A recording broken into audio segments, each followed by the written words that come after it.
clubs in the bag, I've got a dream. From one small town to the next tee box. Well, if I can get it all adjusted here, I really am excited about today's show. And this is Golfers Golf and Travel. And what do? We golf, and then we golf, and then we travel, and then we dine, we sip, we enjoy life, and have fun. And this is old Uncle Randy. It's a great day for me because I've got a fine young man that's joining me finally on this show that I have paid just under $1 million to really take a contract to come and be with the show. Actually, I'm paying him nothing, so it is under $1 million. But he has wanted to be on this show forever. It's his Christmas present from his family, and we're allowing him to bring his wisdom. I really give him a lot of grief before I even introduce him. It's James Algeo coming to us from Pennsylvania, sitting high atop. Has it snowed out there yet, James? Not quite, but this morning it felt like it could. It got cold quick. I had some friends that traveled from where we live, west of Chicago, to New York last week. And I said, well, did you get any lake effect snow yet? You know, because it always seems when I travel out there, lake effect is I'm up to it. So James, what's going on in your world? Anything exciting in the world of golf, travel, dining, sipping? As far as golf, just getting out there once in a while and hacking around, trying to perfect my swing so the ball actually goes in the direction that I'm looking, and trying to lose as few as possible. Well, the cool thing about it is James is that guy that is like the everyman golfer who plays golf probably more than me, probably tries to, figure out his game as we all do, no matter what level. But I thought it'd be really interesting to have somebody come on and share this time with our Golfers Golf and Travel, because James doesn't know it, but effectively this month we have all the rest of our team traveling all over the world. I mean, all over the world. London Grace is leaving today to go to Germany and Austria. She's going to be visiting with her son in Germany. He's getting elevated to a command post for the Army, and our hats off to him. Oh, wow. London is a movie producer, as we know her, and an actress, SAG actress, but she also was in the Army, and it's a family thing for London. Bob Aldrich and Judy are leaving tomorrow, and they are going to be going on a trip for us, going to go to Greece, Italy, one of those other little countries that's near that. It's going to be a big 3-week trip, and they're going to be documenting all the way along the line. They're dining, they're sipping, having fun, travel, bus, cruise, car. I don't know what else, but it's going to be quite a trip, and I'm really looking forward to that. Of course, Robert Mills, we had on a couple days ago on our Coffee and Tidbits show. He's getting ready next week, as he's a mountain climber, going to be climbing Mount Whitney, and it's snowing up there already, and he's going alone, James. Alone? He's doing alone. And he is my age, touch over 40, and but he's going to be at the top of Mount Whitney, and we're going to be doing our Coffee and Tidbits show with him at the top of Mount Whitney. Nice. Some 15,000 feet above the bottom of whatever is at the bottom of Mount Whitney. That's going to be quite an interesting show. And James, by the way, they do not put a mint on your pillow at night when you climb into your tent when it's snowing outside. He enjoys it, and it's quite fun. Who am I leaving out? Oh, me. When it comes to travel, we're going up into Wisconsin again this weekend. The colors are unfolding. We are going to be visiting diners. So that we're going to be emphasizing the diners of Wisconsin. Cool. We did the most iconic diner in August. We're going to be releasing that. Ishnala, that's just south of the Dells, but an amazing eatery. I don't even when you see it, it's an amazing restaurant that take no reservations, and somehow it all works. It's a crazy. The food is great. Sits on Mirror Lake, just south of the Wisconsin Dells, and number one restaurant. But there's so many iconic diners, cheese curds and It's not for the fan friendly fun dining. So what's up You'll, in your world upcoming this weekend, you James? say you'll find some of the best home cooking in some of those local diners. I mean, amazing food, culinary talents, in these little hole in the wall places. So that sounds like a fun trip. Yeah, Um, I know you were golfing last Friday. yeah. Where do you play golf? Do you play golf regularly, or what's your world in golf? Um, there's a few courses around here in Pennsylvania. The whole team is traveling. I'm stuck here in PA for the weekend. But there's just some local public courses that I play. Reading Country Club, which is actually owned by the city of Reading or the township of Exeter that I live in. Play there, and some other couple little courses. Flying Hills, which runs through a development, condo development. It's a course that is you know on the in everybody's backyard basically. So there's a couple that I play. That one, Flying Hills, is nice, but it's a little tough because it's really narrow. So you got to try to stay on the fairway as much as possible. But there's some nice little municipal courses in this area that we get out and play. Excuse me just a minute. Who's calling? Nobody Uh, important. Um, so what got you started in golf? How many years ago did you I mean, start? I started playing 30 years ago. Um, it was just my brother was interested in some of the guys that we were friends with. But, like anything else, if you're not consistent and you don't play a lot, you're not going to get good. And, once we started a family and had some kids, that took priority over spending, 4 or 5 hours on a Saturday getting out there and perfecting my golf game. So it was something that I put on hold and kind of put on the back burner for a number of years, and then started picking it up a little more regularly, maybe 5, 6 years ago. And have just been trying to, play as much as possible and try to figure out how to be consistent and how to score well on a consistent basis. Yeah, good luck with that. I know exactly. So so you just picked it up. So have you upgraded your equipment and gotten the new equipment, or are you still using your equipment from No, yesteryear? no, yeah, no. I got new irons. I play with Callaway now. Nice. Did get some new irons. The one thing that I haven't done that I get different feedback on is when I bought them, I didn't get them fitted. I bought them, so I'm not. Some guys say that makes a world of difference. Some guys say that it wasn't worth the investment. So I'm still on the fence with that, but that would probably be one of my next upgrades, if you will, if I decided to change clubs. So did you buy them in a box, or go into like a Dick's and go and buy them, or order them online, or how did you? Ordered them online. Yeah, Yeah. yeah, brand new clubs, Callaway. Uh-huh. And who'd you order them from? I think I ordered them right from Callaway. From Callaway. Well, nice set of clubs. Yeah, Yeah. yeah. We just had a set of Callaways come into our house, and boy, they have a nice line. And just as a hint, and I hate to do this for free, but Dick's Sporting Goods, I just heard in November, the clubs that we bought, they do take trade-ins. Okay. We had the ability to trade in an old, it was for a female, and getting fitted, by the way, is is, in my opinion, really important. I did in my past run a driving range and a club fitting facility when that whole era began. Hence, Right. I've been going to the PGA show for 45 years, Right. seeing all those transitions. But did you get graphite or steel shafts? Steel. Okay. Regular or stiff shafts? Regular. Okay. And how far do you hit your drives? Depends. Yeah. Little over 200, which So did to you get me, regular? Do you say you got regular or stiff? regular. Okay. So you're right. You're spot on. I mean, you did good. You don't want to have stiff if the ball is going that area. If the ball was flying 265, stiff shafts might be indicated. Okay. Graphite basically weighs less, has the same dynamic, and it's just for beginners, not for James as much.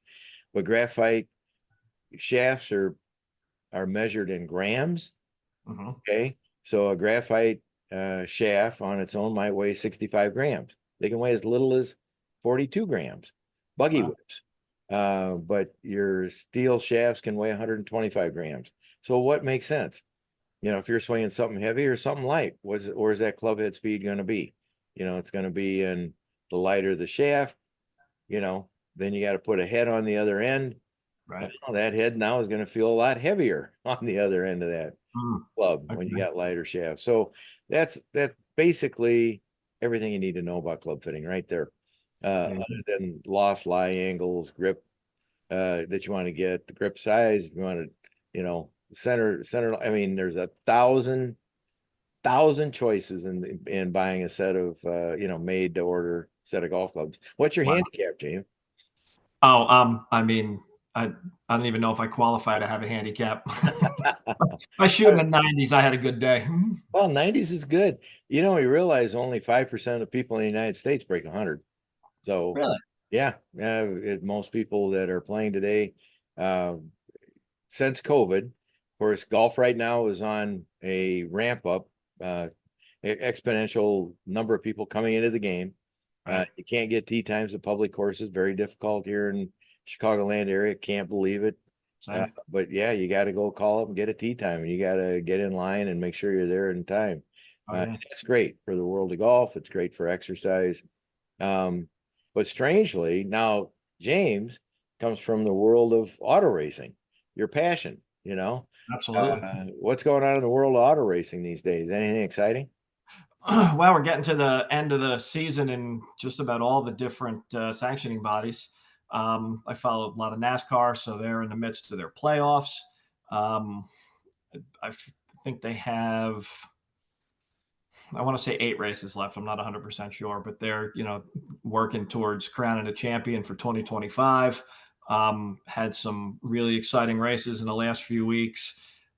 So the season is really getting to the end and kind of cresting at the end of the season where it should be. So, Well, and again, that season, just like in the world of golf, there's golf tournaments. This week, Sanderson Farms, right after this past weekend, an amazing sporting event called the Ryder Cup, where we almost had the greatest comeback in the world of sports ever. That we came close. I just I can't get over it yet. But we're gonna be doing an analysis. I've been doing a deep dive. I'm not going to be sharing it here. Going to be doing it in our new magazine, Golfers, Golf and Travel, going to be coming out in November. But it's going to be a deep dive on why the Europeans kick our butt. And they use statistics. And I've been hearing that word statistics forever. And I've been watching and reading. And of course, we have media credentials in the world of golf, and Art Strickland and I, our golf show yesterday, wrap up on the Ryder Cup. He was so tired, he was falling asleep on our show. No kidding. really.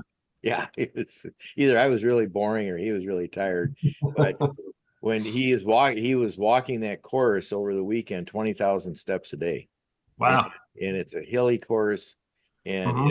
it is exhausting. But the Ryder Cup, it's so many different dynamics. I really want to have our company. I do want to do this myself. I want to go to Europe, and I want to go to all the different places where the current Ryder Cup team comes from. Mhm. Okay. Because the current Ryder Cup team comes from England, Scotland, Ireland, Germany. Oh God, Hovland comes from Norway, and so does Aubert in Spain with John Rahm. So, and then their statistics staff comes from Italy. I mean, it's Oh, just wow. All right. it's a mix. That'd be a nice trip. Well, I thought so. Everybody's got to have a reason to get and go, but Yeah. and where do the Americans come from? Wherever. They're everywhere. They really don't find that they form those bonding, relationships. Right. But yeah, I think it's an ethic that they're missing. The other thing is that they got into using statistics extensively. And the short version is that, let me just go through these. This is it. This is the Okay. short notes to my short notes to my upcoming article. All right. Team selection, the USA focuses on top-ranked players and individual success. Well, that's logical. You Sure. think that's what you want. European approach focuses on team chemistry and complementary styles. Isn't that interesting? Okay. That is interesting. Pairings. The United States often forced superstar pairings like Tiger and Phil in 2004. They just said, oh my God, how could they lose? In Europe, pairings are based on stats and personality fit. Huh. Stats and personality fit. And you have to know that Tiger, along with Scotty Scheffler, has one of the worst Ryder Cup records that's ever been out there. Tiger didn't play Ryder Cup well at all. Really? Terrible record. Terrible. Use of statistics. The Americans, historically gut instinct. Some analytics are now coming into being used. Okay, I'm going to explain that. That's in Europe. Leaders, they are the leaders in using analytics since 1990. Wow. 1990, 35 years ago. Yeah. Okay. So, psychology, the Americans, less emphasis on chemistry, more on talent. The Europeans prioritize match play mindset, camaraderie, and passion. Totally opposite. Completely. 180 degrees. Performance history. The Americans won fewer Ryder Cups despite stronger rankings, world rankings. Wow.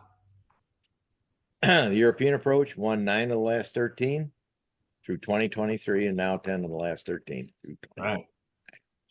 Wow. And I have the deep dive on how they put those statistics together. Okay. And I don't think anybody else does. It's so amazing. All I can tell you is when they, let's just say Rory and Tommy were playing in a partnership, they'll take a hole and it's called dispersion. So when you're hitting a drive, if a drive is, it goes out from the point where you hit the ball, it goes, dispersion is out like a V. So that dispersion ratio where the ball lands is going to be in an area out there somewhere. Okay. Sure. And the better you are, the smaller that dispersion area is going to be. Makes sense. Well, then in this foursome, which is alternate shot, you know, one guy hits the drive, the next guy hits the next shot, the next guy putts. So who's the better putter? Who's the best iron player? And they have to alternate who tees off on the odds and the evens. So with all those ratios, we have all these analytics that you can get from anybody and go on. Actually, you can go to PGA Tour and get a bunch of these stats. Okay. But the Europeans will take one match like that and put together 166 different permutations. Wow. See what the best pairing is.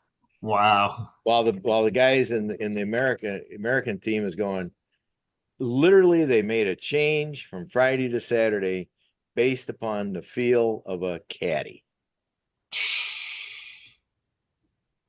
Wow. And you have all these statistics on one side, and you have these other guys literally saying, I mean, I got them in quotes going, I think we should make a change. I feel we should make a change.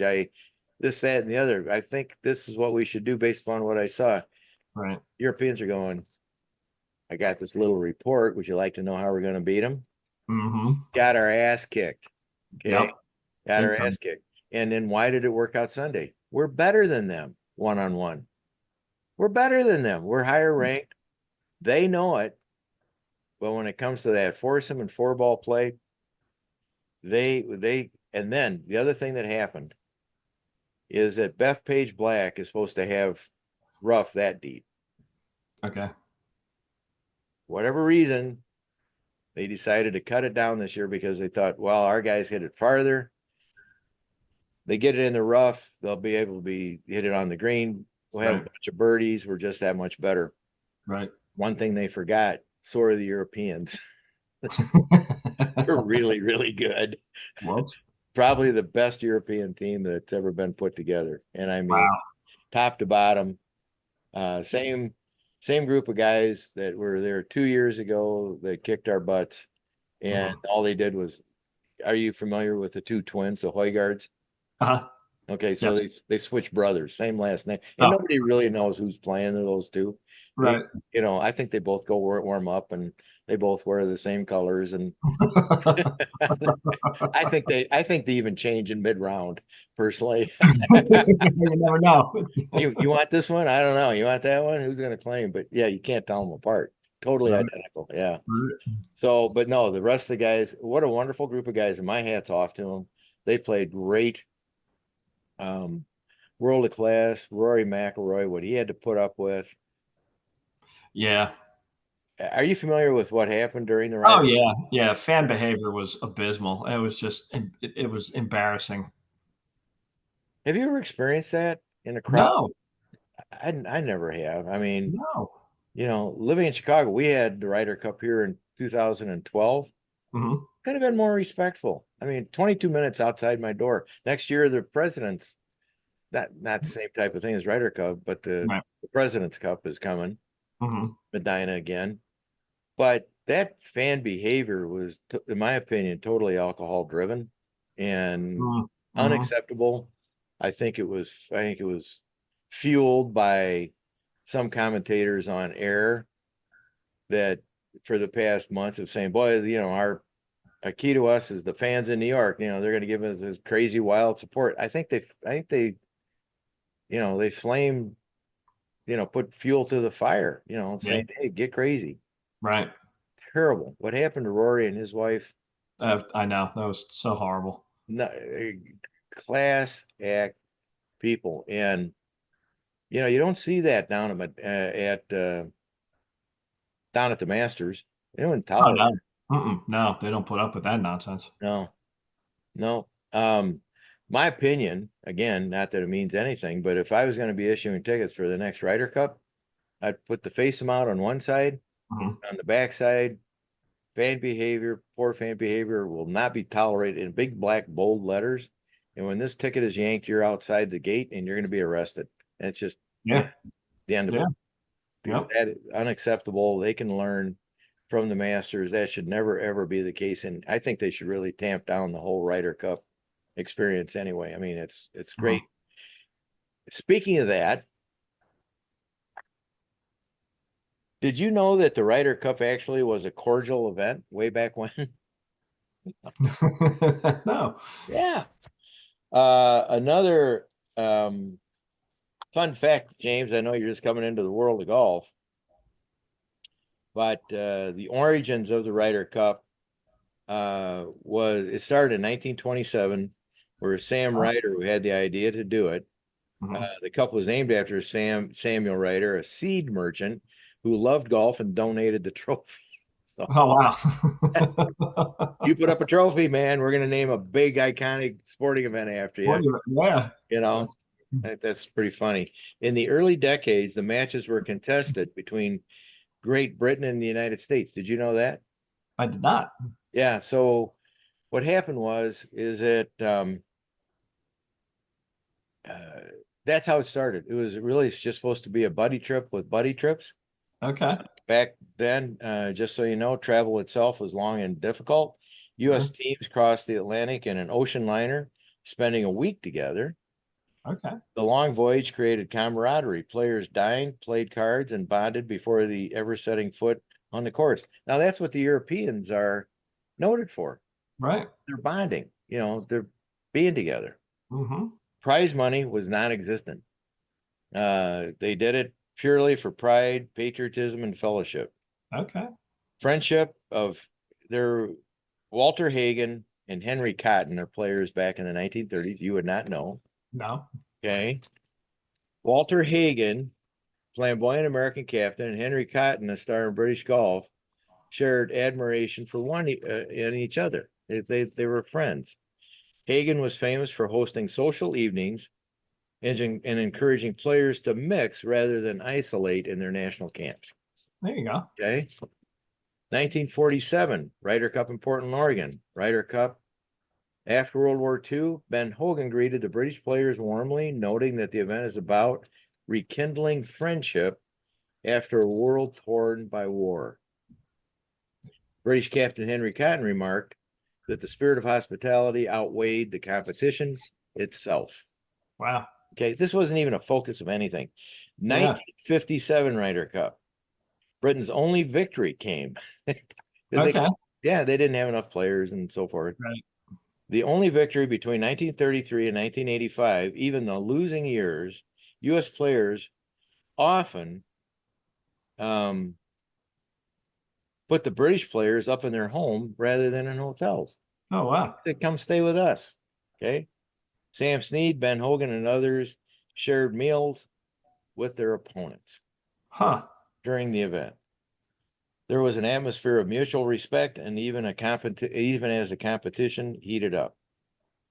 Card games. In the 50s and 60s, players like Arnold Palmer, Peter Allis, Tony Lima recalled that transatlantic voyages were often more fun than matches. Whiskey and late night poker and practical jokes, part of the tradition. Now, 1979 to the present, the shift toward hostility. Great. Okay. 1979, the team was expanded to include all of Europe because they wanted to bring in better players, make it Right. level the playing field a little bit, Makes sense. make it more balanced. 1980s and 90s introduced real intensity. Now, the dividing line. Seve Ballesteros versus Paul Azinger, 1989 and 1991, brought fiery clashes. 1991 Ryder Cup at Kiawah Island, known as the War by the Shore, symbolized the end of the gentlemanly era. Fist pumps, trash talk, nationalistic fervor dominated, growing to what we have today. Great. Now you are up to speed, my friend. There we go. It's not a freaking buddy trip. No. I think that's kind of a microcosm of society in general, unfortunately. Yeah, it really is. So when even the buddy trips, I mean, the trip I took down every year for 25 years to Callaway Gardens, take 16 to 32 guys. Everybody was happy that first day, that week-long contest. Right. We added an element that everybody had to chip in. I think it was $20 for lottery tickets, and we'd put those in the safe, and it could be up to $1 million. We had to have a contract signed, playing by the rules. And for playing, you don't know for how much money, but we always had some money come out of the lottery tickets. Okay. So it made the intensity a feel of, and we had really great players, by the way, down to players that were in their 30s handicaps. We didn't care. We wanted just to have people come along and enjoy the experience. We started the trip because Illinois is cold and the U.S. Open qualifying is in May, so there's no time to practice. So we had to get out of here to go down and practice. Okay. And it grew from 4 guys to 32 guys over that from 1975 to 2002. Wow. Even Carlton Fisk, the iconic baseball player, on our trip. Yeah, after 2-3 years, and just came along to play. He would not talk baseball ever, not once. Okay. I asked him one question: "Were you in baseball when Mickey Mantle died?" He allowed that one question, but he was not. He would refuse to talk baseball. He just was there to learn how to play competitive golf in our group of guys, and so. In your world of golf, I mean, you experienced that buddy camaraderie on a Friday, James. Yeah. Do you play in any leagues, or do you ever experience that hostility? Or No, haven't had any leagues yet. I actually was thinking about maybe doing that next year, trying to find something, local, a Wednesday night league or something, but just to, get out there and meet some new folks, but have not as of yet. I did a back years when I had a very great sidekick, female, never played a stitch of golf. We did a series of 18. It was called Miss Kira Gets Into the World of Golf. It went from, she had no idea, and what that meant is that, when you drive in the gate, where do you go? Where do you park your car? Where do you drop your clubs off? All that whole thing. Right. And maybe we could go and do a short version of that, because a lot of people, when they go to a country club or a new course, and even me today, I mean, I've played over 2,000 courses. You always wonder, well, what should I do? Where should I go? Mhm. What's the right dynamic on that? Maybe we should do something like that. Do you have any questions for me at this point in time? If we can, taking advantage of my rookie status, Yeah. and ask a very basic duffer golf question.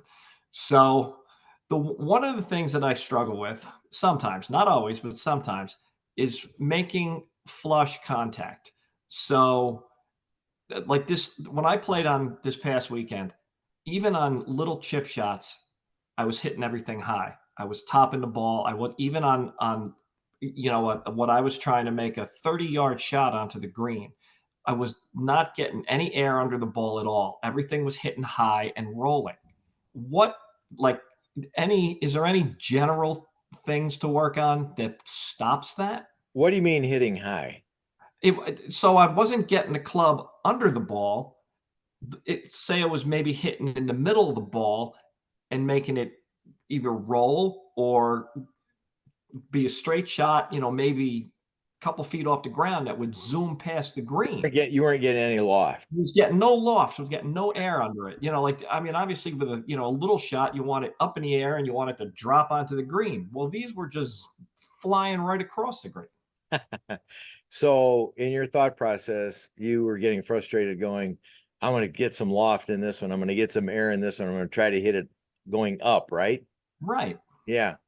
Absolutely wrong thought. Of course. Okay. The game of golf is a game of opposites. Okay. So when you hit that thought, what is actually literally happening is that you're hitting the bottom of the club. Okay. It's called the blade, Right. the Okay. actual bottom, because you're trying to hit up on it. Uh-huh. Can't hit it perfectly. There's grass in the way. You can't pick it. Right. Really, it hits low on the club. It gets it gets no reflection. Okay. Or deflection. Okay. Okay. Because golf, every club has has an angle to it. Okay. Right. And that angle, I guess be the best way to say, is that think of it as a mirror. So if you're sitting there trying to hit up on it, and Mhm. all of a sudden you're trying to hit up and it's like this, now you're getting the big fat part of the bottom of the club. Mhm. It's hitting the ball, and the only place that can do is bad. It's going to go low. It's going to roll. It's going to go too far because Yep. you're shanking it, or not shanking it, but you're blading it. It's called. But if you come down, in other words, the game of golf is meant to be an arc. So if you come down and, just at the point at the bottom, when the ball can deflect off the face of the club, Mhm. it's going to make it, it's like a mirror. It's going to hit it and give it loft. Okay. Okay. So what you have to do is you have to go to a range, and I call it the divot drill. Okay. Okay. And what you do is that, not for your chip shots, but go get like a 8-iron Okay. and take that club straight up and hit straight down in that ball. Make it like a V swing. Straight up, straight down, straight up. And what's going to happen is when you hit down on it, that blade's going to hit that ball and it's going to hit it high. It's absolutely the opposite of what you think it would be. Huh. Golf is a game of opposites. Okay. When you see those guys in a sand trap, guys that play on the tour, they give two silver buttons if they're in a sand trap. If they can get to the back of that ball, they're going to pick it off. There used to be this thing, Phil Mickelson used to ask a guy, hey, do you have a Rolex? Yeah. Give me your Rolex. I'll hit a golf ball off the face of the Rolex. No way. One time he did hit the Rolex. Oh, did he really? He had to buy a guy a new Rolex. Yikes. But most of the time, they can just pick that ball right off the top of that Rolex. Wow. And hit it flush. And that's why they hit it flush out of a trap. Mhm. They just hit the back of the ball. So a couple things you could do for chipping is that you want to play the ball off if you're a right-handed golfer, right?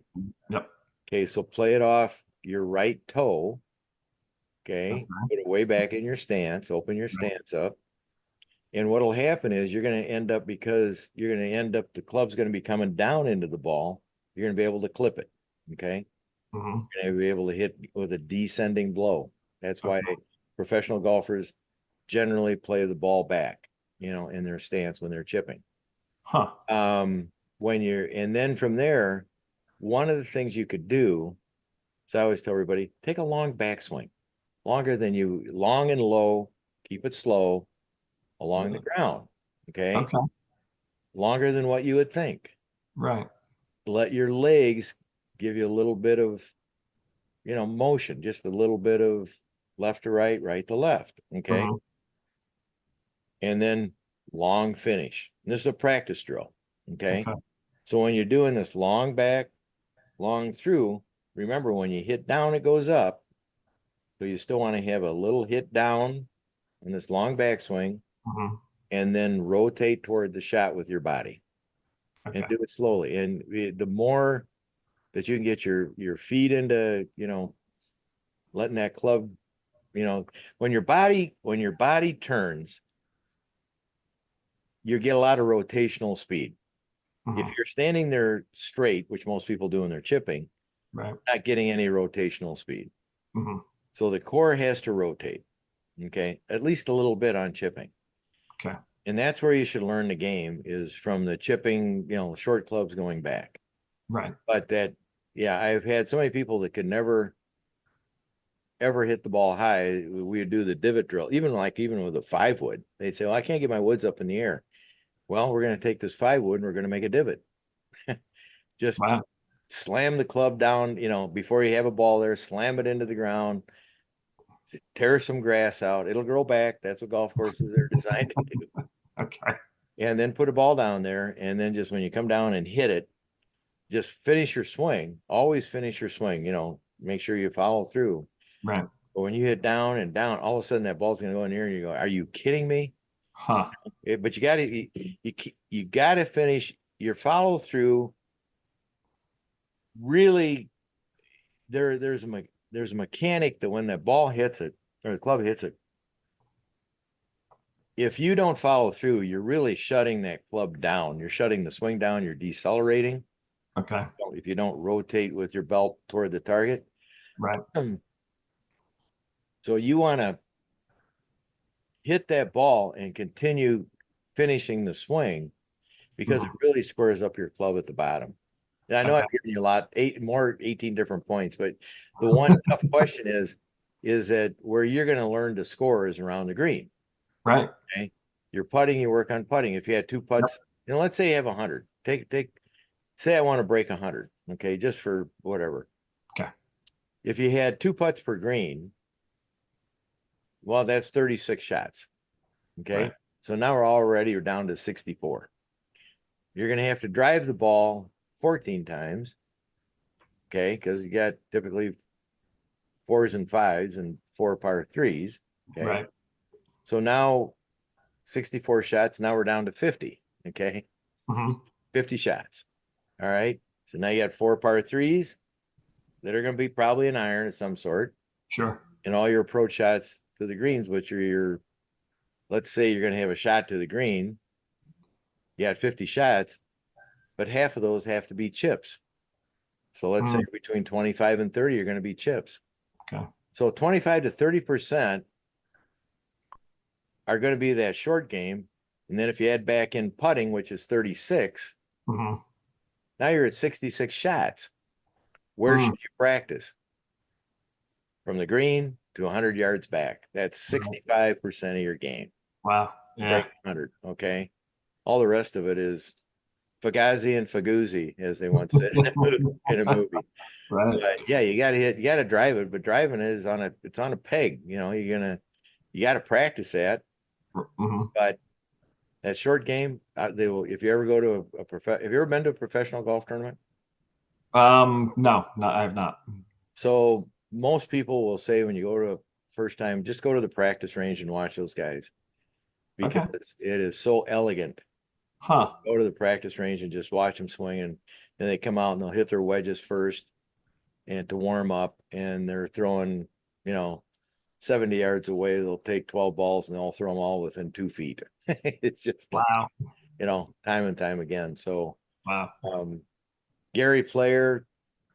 Again, do you know who Gary Player was? Are Oh you yeah, sure. okay? So when I practiced, we had all these old guys that we'd read books. My era, there was no TV, there was no internet, there was no teaching, there was no teachers. You went out and you dug it out of the dirt, or you read books. So I bought all the books. And Gary Player, when he got in the sand, said, "You never leave the sand trap until you sink two." So I learned how to be a really good sand player, just that simple thought. Um, Nick Faldo, even this last Sunday, said the same thing. He said, for years, you want to learn the short game, take 50 golf balls, throw them around the green, no matter where they land, no matter what lie you get, figure out a way to get it on the green, because there's not going to be any fair lies when you're playing. And that's where I learned my short game. Wow. I was not a great athlete when it came to playing.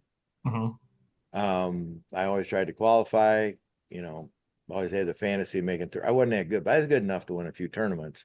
Okay.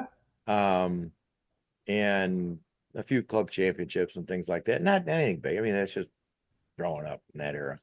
Yeah. But the point is that I learned that mentally, it was your mental game would be the biggest thing you want to work on, in attitude. Right. And that between the 14th to the 16th hole in match play, that's when it's going to be won. And then I personally, my mental game is what that, plus my work ethic of a very marginal talent. I didn't have talent. I didn't. I had no mentors. I had nothing. Okay. But I'm not crying about it. I loved every minute of it. I get up at 5 o'clock in the morning, take my 500 balls, go to the soccer fields, hit my 500 shots, go gather them back up, put them back into the plastic containers, and go out and sell insurance all day. Wow. At the end of the day, I'd go to the country club, practice my short game, play 9 holes, have my kids come out and have dinner. Right. And we go to the sand trap till dark and rinse, repeat, and go again the next day. There you go. So I hit between 2 to 3 million shots through these hands. Wow. Why they're so beautiful. But if you put them on a golf club, Wow, look at that. all the notches fit. Yep. Okay, they look sort of normal, weird. And my granddaughter last night, it was sort of funny. She said, "Grampy, put your hands together. Do that thing again. I want to see you." I said, "Oh, honey, I can't put them together. I can't unlock them." She says, "No, you can't put them together." So I go like this, and she goes, "So you can take them apart, right?" And I go, "No, I just did this for you. Now I got to work on them all day." So anyway, golf is great. Are you playing this week, James? I haven't decided yet. I may get out on Saturday for a little while.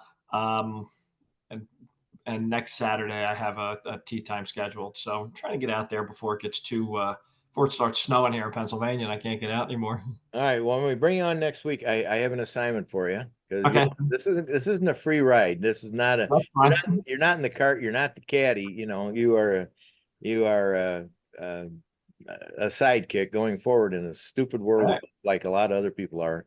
Cool. But you're going to have to. You're in Pennsylvania, right? Okay.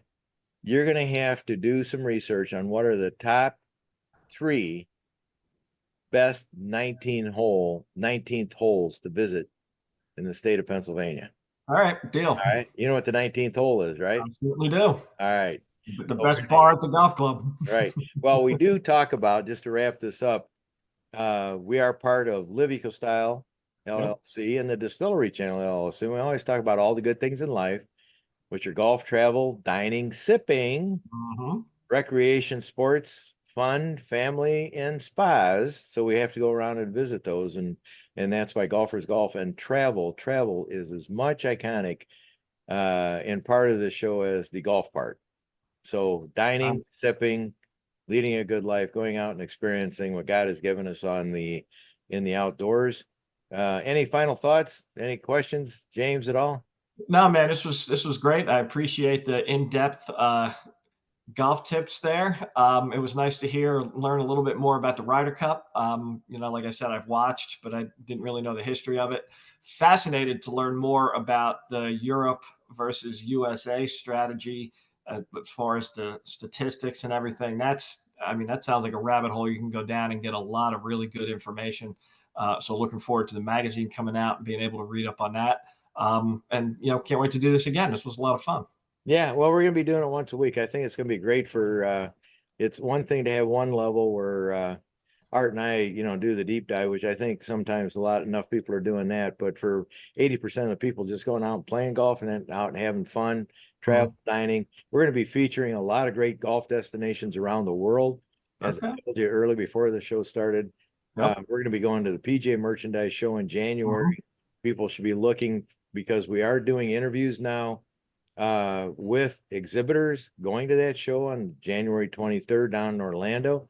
So go to our liveecostyle.com and distillerychannel.com and you'll see these great exhibitors going to be, they're already telling us what they're going to be doing at the PGA show. It's quite fascinating.